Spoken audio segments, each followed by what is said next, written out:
Welcome back, everyone. This video is going to kick off a series on Descartes' epistemology.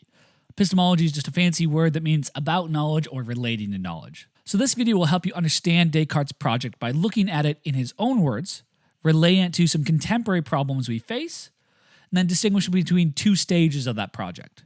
Along the way, we'll also talk about a notion known as foundationalism and the epistemic regress. We'll look at what Descartes' conclusions that he's trying to draw from the meditations are, but then we'll say where our discussion is going to focus since we won't talk about all of those issues. So here's the project in Descartes' own words. He says, "It's now some years since I detected how many were the false beliefs that I had from my earliest youth admitted as true." So he starts with an observation that a lot of the things he used to believe turned out to be wrong. And then he draws an implication from this. He says, "And how doubtful was everything I had since constructed on this basis?" Well, he says, if a lot of the things that I learned ended up being false, how can I trust any of the other things that I learned in a similar way? He says, "And from that time, I was convinced that I must once for all seriously undertake to rid myself of all the opinions which I had formerly accepted and commence to build anew from the foundations." And he thinks he needs to do this, he says, if I wanted to establish any firm and permanent structure in the sciences. So the false beliefs that Descartes had in mind here were intimately tied to the fact that he lived at the beginning of the scientific revolution. So he lived around the same time as Galileo, a little bit after Copernicus, and a little bit before Isaac Newton. Now, for instance, during this time, Galileo famously proved that the sun does not revolve around the earth, but the earth revolves around the sun. Now, that kind of idea and many other ideas from that new science had drastic implications for the way we thought about ourselves and our place in the world. Now, Descartes himself was involved in this scientific revolution. He accepted the science that was being developed by people like Galileo. He made his own contributions to optics and mathematics. But Descartes had learned all these previous beliefs from teachers, from religious figures, from books, etc. And they turned out to be wrong. But now a lot of the other things he believes he learned in a similar way. So he wonders, how can he be certain that those other things are also true? How can he be sure that this new science that he's adopted from Galileo is also true? And that's not just going to be replaced, say, 10, 100 years from now with something supposedly better. Despite that historical context, we can also relate his observation and predicament to our own lives today. Think about the following. What are some things that you used to believe that turned out to be wrong? Where did you get those beliefs, and what made you give them up? Are you certain that in the future you're not going to just find out that many of your current beliefs are wrong? And how much you relate Descartes' concerns to questions about fake news and whether and when we can trust the things we read on the internet? This is a pretty hot topic today. Descartes attempts to get out of this situation and to gain a firm and permanent knowledge by adopting a two-stage project. First is the destruction phase. If I want to rebuild a building, the first thing I need to do is clear the ground. I need to bring in the bulldozers and destroy everything so I have a clean lay of land to build on. Descartes thinks he needs to do the same thing with his beliefs. He needs to knock down and get rid of all his beliefs so that the only things that are left are solid foundation of things that he knows for certain to be true. Once he's done that destruction, he'll take any knowledge that survived all that bulldozing, and he'll use that to help him rebuild his beliefs on what is now a much stronger ground.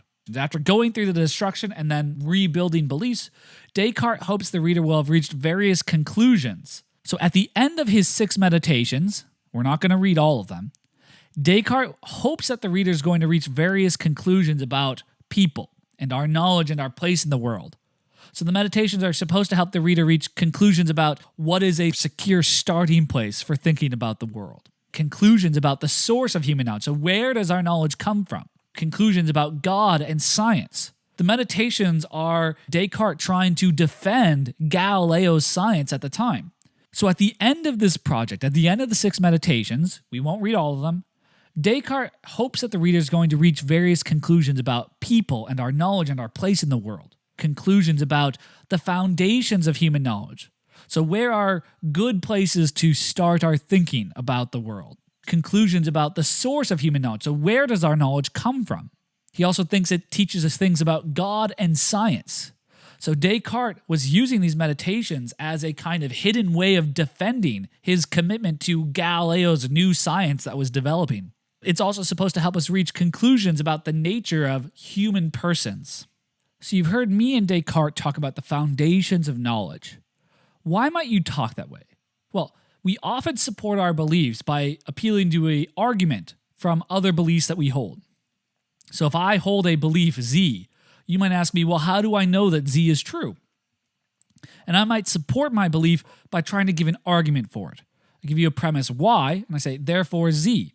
I tell you that I believe that I'm going to be doing my taxes this month.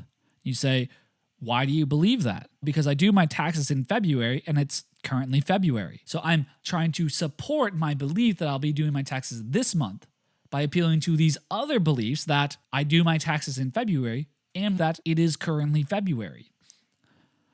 But an argument only gives knowledge of its conclusion if its logic is good, and, crucially, only if I know that its premises are true. So consider again this argument. Y, therefore Z. Whatever the premise is, whatever the conclusion is. The argument only gives me knowledge if I know that its premise Y is true. So how do I know that the premises of that argument are true? Well, I might try to support my belief that that premise is true by making a new argument. I can say, well, look, X is true, therefore Y. But then the same issue arises. How do I know that this premise is true? How do I know that X is true? If I continue to try to appeal to an argument, the process is just going to repeat over and over. How do I know that X is true? Well, because W. How do I know that W is true? Well, because V. How do I know that V is true? Well, because U. How do I know that U is true? Well, because T. You see where this is going. It doesn't stop. It's like the little kid asking, why? So this is known as what's called the epistemic regress problem.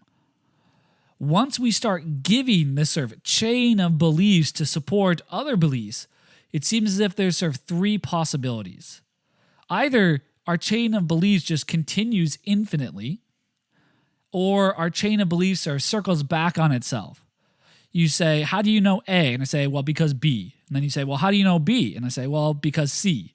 And then you say, how do you know C? Well, because A. When I give those beliefs to support mine, they might sort of circle back on each other in this way. Or I might be like the parent where the kid keeps asking why, and eventually you reach a stopping point and the parent just says, because. That's the way it is. You reach that belief where you just stop giving reasons. This is where someone might give a regress argument to say that there has to be a foundation for our beliefs or for knowledge.